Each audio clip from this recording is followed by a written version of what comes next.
तो हम देखते हैं कि गोकू स्पेस में आकर एक जगह खड़ा हो जाता है एंड फिर अचानक से गोकू के सामने एक पोर्टल अपीयर हो जाता है और उस पोर्टल को देखते साथ गोकू उस पोर्टल के अंदर चल जाता है। और गोकू जैसे ही उस पोर्टल के अंदर जाता है वो एक डायमेंशन में पहुंच जाता है, जिस डायमेंशन में चारों तरफ अंधेरा था और उस अंधेरे के बीच में तारे चमक रहे थे।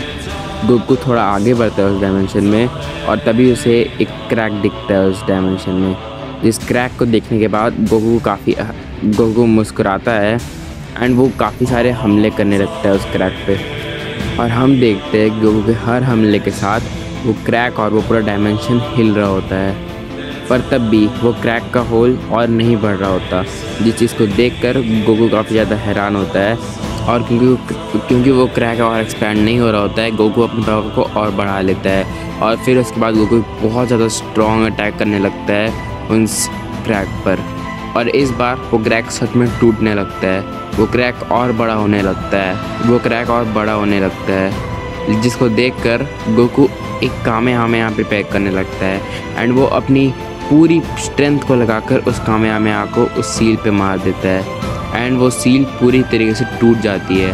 और जैसे ही वो सील टूटती है उस सील के अंदर से डार्क किंग के 8 जनरल्स बाहर आते हैं और बाहर आने के बाद वो लोग गोकू के सामने अपना सिर झुका लेते हैं। और उसी में से हम देखते हैं एक जनरल डार्क किंग का आकर डार्क किंग के सामने एक बॉडी रख देता है, जिस बॉडी को देखकर डार्क किंग काफ़ी ज़्यादा हैरान होता है, लेकिन साथ ही साथ डार्क किंग बहुत ज़्यादा खुश भी होता है।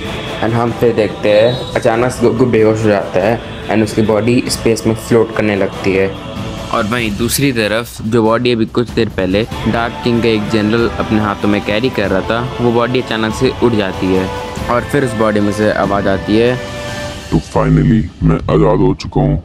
मैंने कभी सोचा नहीं था मुझे ये बॉडी वापस मिल जाएगी, पर मेरे जनरल्स के कारण मुझे मेरी बॉडी भी वापस मिल गई और अब मुझे कोई भी नहीं रोक सकता।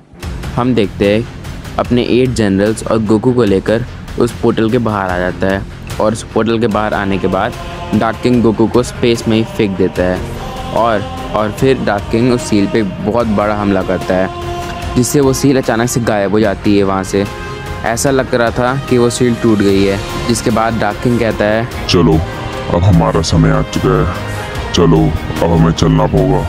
और इस चीज़ को कहने के बाद डार्क किंग अपने जनरल्स के साथ वहाँ से निकल जाता है और गोकू अभी भी स्पेस में गिर रहा होता है। फिर हमें दिखाया जाते हैं जेनोसामा, जो कि एक कैसल के सामने खड़े होते हैं और अचानक से जेनोसामा के सामने ज़ाल्मा आते हैं और वो कहते हैं, जेनो मुझे पता है तुम यहाँ पे किस चीज़ के लिए आए हो, पर उन लोगों को बुलाने का कोई भी तरीका नहीं है। वो लोग भी इस चीज़ को महसूस कर चुके होंगे कि डार्क किंग वापस आ चुका है, तो वो लोग अपने वापस आएंगे। तुम्हें तब तक के लिए अपने मल्टीवर्स में जाके अपने यूनिवर्सेस के ऊपर ओमनी बैरियर लगा देना चाहिए, ताकि अगर तुम्हारे मल्टीवर्स में लड़ाई हो भी तो तुम्हारे यूनिवर्सेस बच जाए, वरना तुम्हारे यूनिवर्सेस उसके अंदर के मॉर्टल सब कुछ ख़त्म हो जाएगा। जिस चीज़ पे जेनोसामा कहते हैं, हाँ मुझे लगता है हमें उन पे भरोसा करना होगा। जिसके बाद हम देखते हैं कि जेनोसामा वहाँ से निकल जाते हैं और फिर हमें दिखाया जाता है डार्क किंग और उसके 8 जनरल्स, जिसमें डार्क किंग कहता है, अब मेरे तुम 2 जनरल्स ज़ारुका और जानाबी, तुम दोनों जाने वाले हो उस मल्टीवर्स में और उस मल्टीवर्स में जाकर तुम लोग उस मल्टीवर्स को तबाह करना शुरू करने वाले हो। बस याद रखना उस मल्टीवर्स के ओमनी किंग को कुछ भी नहीं होना चाहिए कि उसे मैं खुद मारूंगा। तब तक के लिए तुम बाकी सारे मेरे साथ चलोगे। उसके बाद हम देखते हैं डार्क किंग अपने बाकी सारे जनरल्स को लेकर निकल जाता है और उसके बचे हुए 2 जनरल्स ज़ारुका और जानाबी निकल जाते हैं जेनोसामा के मल्टीवर्स के लिए। और फिर हमें दोबारा से जेनोसामा दिखाए जाते हैं, जो कि अपने मल्टीवर्स में पहुंच चुके होते हैं। और फिर जेनोसामा कहते हैं, मुझे ये सब शुरू करना हो, मुझे जल्द से जल्द ओमनी बैरियर डालना ही पड़ेगा। जिसके बाद हम देखते हैं कि जेनोसामा निकल जाते हैं सारे के सारे यूनिवर्सेस की तरफ और वो यूनिवर्सेस के पास पहुंचकर जेनोसामा सारे के सारे यूनिवर्सेस के एकदम बीचों बीच जाकर रुक जाते हैं। और फिर जेनोसामा कहते हैं, तो चलो अब समय आ चुका है, मुझे शुरू करना होगा। जिसके बाद हम देखते हैं कि ज़ेनोसामा अपनी पावर पे कंसंट्रेट करने लगते हैं और आसपास सारे के सारे यूनिवर्स के ऊपर एक शील्ड बनने लगती है। और ज़ेनोसामा कहते हैं बस मुझे थोड़ा समय चाहिए, अगर इस समय पे किसी ने मुझ पर हमला करने की कोशिश की तो वो मुझे आराम से ख़त्म कर देगा कि मैं अपनी पावर को इस्तेमाल नहीं कर सकता अभी। बस मैं यही उम्मीद करता हूँ कि जब तक मैं इस शील्ड को लगाता हूँ तब तक वो सब शुरू ना हो।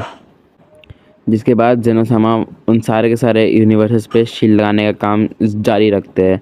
और दूसरी तरफ हम देखते हैं सारे के सारे गॉड्स और एंजल्स को जो कि अभी भी ट्रेन कर रहे होते हैं अपने आप में और अपने स्ट्रॉन्गेस्ट मॉडल्स को भी। और दूसरी तरफ हम देखते हैं वेजिटा और जिरेन को, जिन दोनों पे ब्रोली हमला कर रहा होता है। ब्रोली आउट ऑफ रेंज चल गया होता है और ब्रोली बिना कुछ समझे उन दोनों पे हमला कर रहा होता है। जिससे वेजिटा कहता है अरे नहीं ब्रोली, तुम दोबारा अपने कंट्रोल से बाहर चले गए। पर तभी अचानक से ब्रोली अपने आप पे वापस कंट्रोल पा लेता है। जिस चीज़ को देख के वेजिटा बोलता है लगता है ब्रोली तुम सच में अपने ऊपर कंट्रोल करना सीख रहे हो, पहले से तुम अच्छा कर रहे हो। अगर तुमने अपनी इस पावर पे कंट्रोल कर लिया तो तुम बहुत ज़्यादा स्ट्रॉन्ग हो जाओगे। और फिर हमें दिखाया जाता है गोकू जो कि अब भी ऐसी स्पेस में गिर रहा होता है। और तभी हम देखते हैं कि गोकू के बगल से ही लाइट की स्पीड में कुछ निकलता है और फिर अचानक से गोकू को कोई पकड़ लेता है एंड वो गोकू को अपने हाथ में पकड़ के कहता है तो तुम हो गोकू। लगता है डार्क किंग ने तुम्हारी कुछ ज़्यादा ही बेकार हालत कर दी है, खैर तुम्हें रिकवर करना पड़ेगा। और तभी वो अनजान शख्स गोकू को अपनी पावर देने लगता है जिससे गोकू को होश आने लगता है। और हम देखते हैं कि कुछ देर बाद गोकू अपने होश में आ जाता है और वो उस अनजान शख्स को देख के पूछता है आखिर तुम हो कौन और मैं यहाँ क्या कर रहा हूँ।